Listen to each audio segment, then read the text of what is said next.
What is Zazen good for? What about all of you sitting on your butts doing nothing? This is frequently a question that you come across on internet forums, Facebook, whatever, sometimes in personal conversation. Why are you bothering to do this? Usually this comes from the perspective of, I don't do this, why are you bothering? Or, I don't see any sense in that. Why are you bothering? Well, good question. Really good question. Because if you have, or you are doing this already in the Zendo today, or at home, you've told yourself it's good for something. And that's useful. It gets you to sit. That's the faith part of your training. Like giving up a habit like cigarettes. To give up cigarettes, you have to tell yourself, not just that you're giving up cigarettes today, but there's, some point to this. You have to have some sort of faith in this, that you can do it, and that it's a good outcome to doing this. So you have to have faith to act within yourself. In Zazen, you need that same faith. Zen is not a faith-based religion. Not the way that Christianity is, for example, or Islam, or Hinduism. Zen is a practice. We say it's a practice, it's a training. You train yourself. But it isn't not without a basis in faith as well. But this is not faith in other. This is faith in yourself. A faith to act. And that gets you into the practice. So you have to have some faith in yourself doing this. Now, here's the thing. If you get stuck at why goes nowhere. Alone, why does not empower your action. Why am I doing this? You ask yourself, why are you doing this? You get stuck there. That applies to anything in your life. If you're at the office, you start asking yourself too much, why am I here? Why am I doing this? You get nothing, you get no work done. Nothing gets done.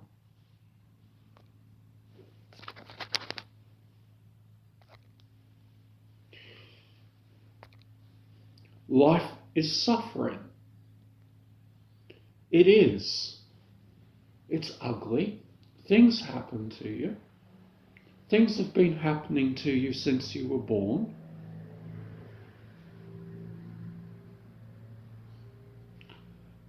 At times, it feels suffocating.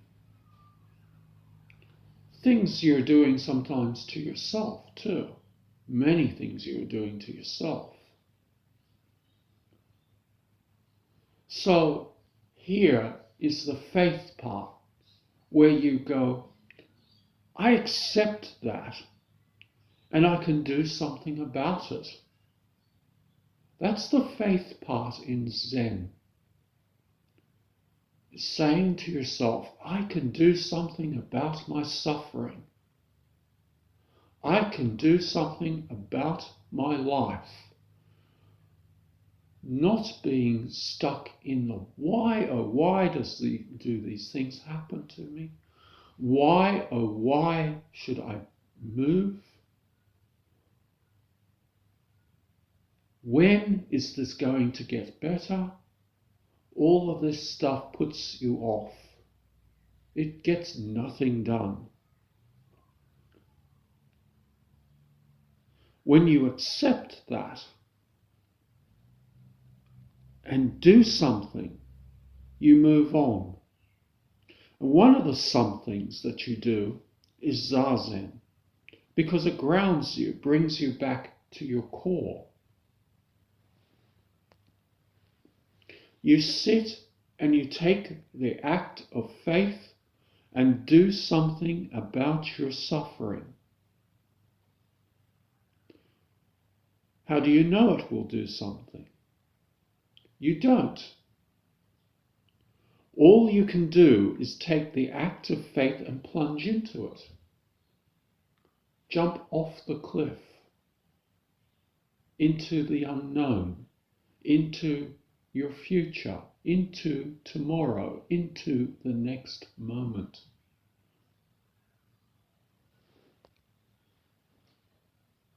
But it's doing nothing. That's your argument. Well, you can make that criticism, let it take over, just like saying, but I need my cigarettes, I need my suffering. You can let the argument take over, but it gets you nowhere. It's just being on the sideline, really doing nothing. You're sidelining your life. You're doing nothing. So how does Zazen work for you? That's the proof that only comes from your own action. You can't go along and go, this isn't a case of, hey, look at me. This worked for me, this works for you. This is not a product. That line of argument, it's weak. It's weak. That is a product. That's a product, pitch. That's a product pitch. What this does for you is something that only you can do. You can only find out by doing it yourself, not by purchasing a product.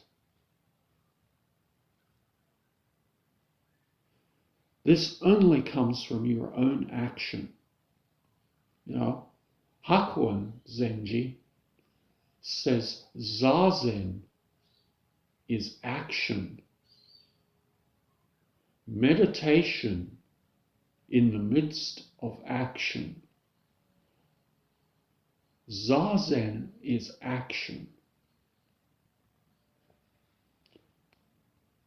It's your life action. It's your destiny. You make your destiny. You make your destiny with each breath that you take. With each moment you sit. To discover yourself. To discover your not self. That which is you before you had a face, as the saying goes. No labels, no expectations, no product pitch, no philosophical arguments, just acting. Well, you can say, well, I'm only getting old anyway. What do I care about finding my true face? Well, I care about the future of my life. Why don't I just, I can just continue getting drunk on Friday night. I like my cigarettes. I like my suffering. It's easier. Really? What do you have to lose? What do you have to lose, as opposed to arguing about whether you should sit at any given moment? Say you're at home tonight and you want to go sit, but then you come, when it gets there, you go, I don't know that I want to do this. I don't. Maybe I'm wasting my time doing this. For 20 minutes, I could be watching TV. For 20 minutes, I could be, smoking a cigarette. You have to say to yourself, really, what do I have to lose for 20 minutes? Nothing. You're going to die anyway. So you might as well step into the unknown of your future. And one of the ways that you do that is Zazen. And there's other ways too besides Zazen. I think many people in the Zen tradition, in Western Zen, don't talk about this because many people attend, Zen centers, so-called Zen centers. Many of these places are frankly nothing but meditation groups. And they're doing what they can do. It's better than nothing. But it's still not really, just coming to the Zendo by itself.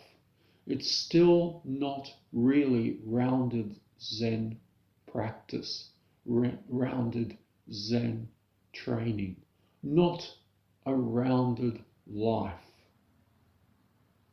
by itself. You can't just disappear to a cave and think that's going to do something for you, because that's not rounded.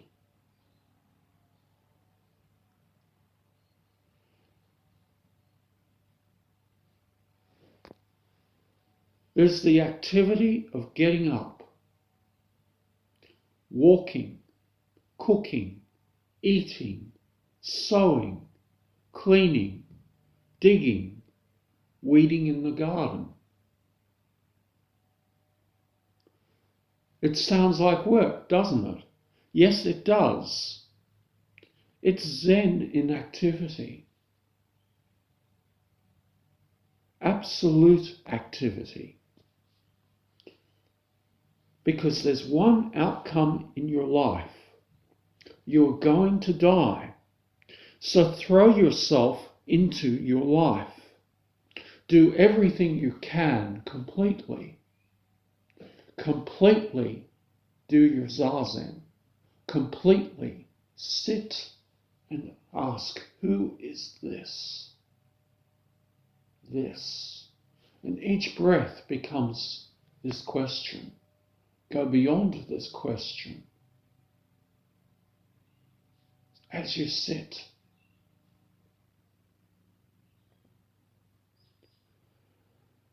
In the Zen school, we take tea, in a formal manner. Just so. We eat just so in the Zendo when you come to a temple, when you live in a temple. We walk just so. We dig in the garden very seriously in the temple. Everything 100%. You do this at the Zendo or the Zen Center so you can remind yourself how to do this in your life.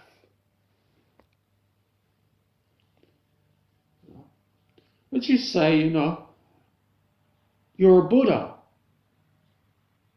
Do Buddhas dig? Do Buddhas sweat? Do Buddhas care? Do Buddhas do their life? Are Buddhas engaged? Well, if you're a Buddha, wow, really? Show us. Cool, but show us. The sutras tell us you're a Buddha, and you might be here telling me you're enlightened, or at some other Zen temple telling somebody else you're enlightened. Good. Now show us. Show us you've got the stuff. Don't just wait for us to anoint you. Somebody's not going to anoint you. You have to show it. So the answer to the problem of suffering in life is you. Commit yourself to your life. Even one small thing, your Zazen, build up from there. There's nothing to lose because you ultimately have nothing. Ikkyo Zenji writes, I wish I could give you something, but in the Zen school, we have nothing. This nothing frees you to do everything.